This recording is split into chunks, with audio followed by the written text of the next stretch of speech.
یہ ایک طرف صورتحال، اور اسی صورتحال میں شراب کے کارخانے کھلے ہوئے، دکانیں کھلی ہوئی ہیں، شراب پی پی کر ایک انسان بدمست ہو رہا ہے، زمین پر پڑا نالی پر پڑا بیوی کو طلاق دے رہا ہے۔ ایک طرف آپ چاہتے ہیں کہ سوسائٹی صحیح ہو، فیملی لائف درست ہو، انسان اچھا انسان بن جائے، اور اس کے بعد اس کو بگاڑنے کے لیے شراب پلاتے ہیں، ڈرگس کھلاتے ہیں، منشیات کا نشے آور چیزوں کا عادی بناتے ہیں، گندی فلمیں دکھاتے ہیں، وہاں پر اپنی ماں بہنوں کو ننگا کرتے ہیں، کٹا کلچر سکھاتے ہیں، اس میں آزادی دیتے ہیں، انٹرنیٹ کی آزادیاں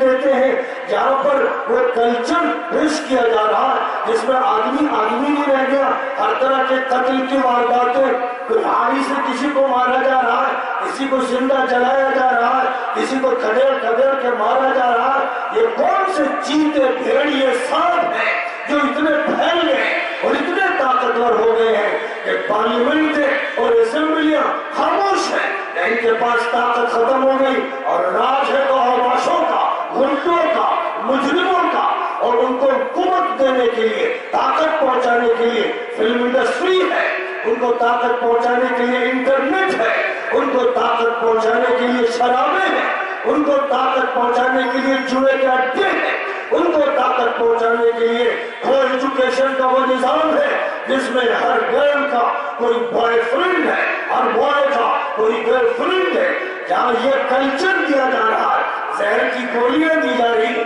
بد اخلاقی سکھائی جا رہی ہے، پیغمبروں کا مذاق اڑایا جا رہا ہے، نبیوں کے ساتھ ٹھٹھا کیا جا رہا ہے، صوفیوں سنتوں مہنتوں کی قبروں کو کھودا جا رہا ہے، اور جہاں پر زہر پلایا جا رہا ہے، کھلایا جا رہا ہے، اس کے ساتھ اصلاح کی باتیں ہو رہی ہیں، اس کے ساتھ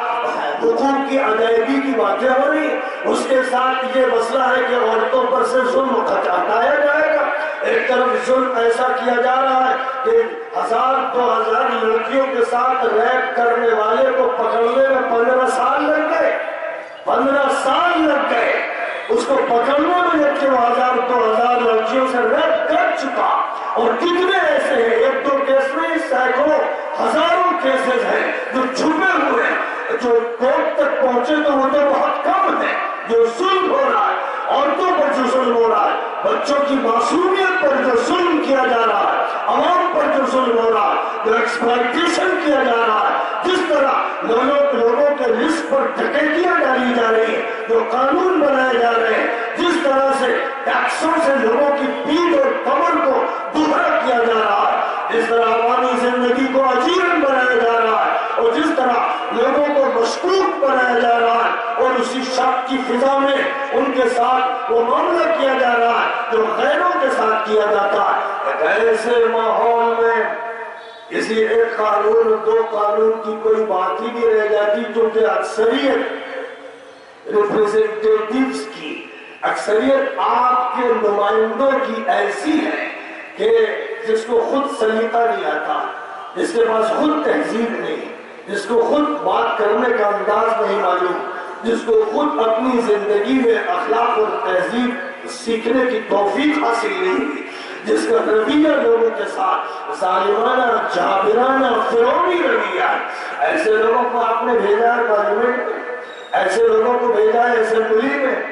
ایسے لوگوں سے پھر کیا امید ہے آپ کو؟ آپ کا ہی یہ ظلم ہے، آپ ہی کا انتخاب ہے، یہ آپ کی چوائس ہے، اور آپ کی چوائس پر یہ سب کچھ ہو رہا ہے۔ ایک حدیث میں جو بات فرمائی گئی، کما تکونوا یولی علیکم، جیسے تم ہوگے ویسے تمہارے حاکم ہوں گے، تمہارے اندر سے تو نکلتے ہیں، وہ آسمان سے تو ٹپکتے نہیں، اور زمین کی تہوں سے تو نکلتے نہیں، دائرے تمہارے اندر سے نکلتے ہیں۔ اس کا مطلب یہ ہے کہ تمہارے اندر اتنی سڑان ہے، اتنی گندگی ہے، اتنا بگاڑ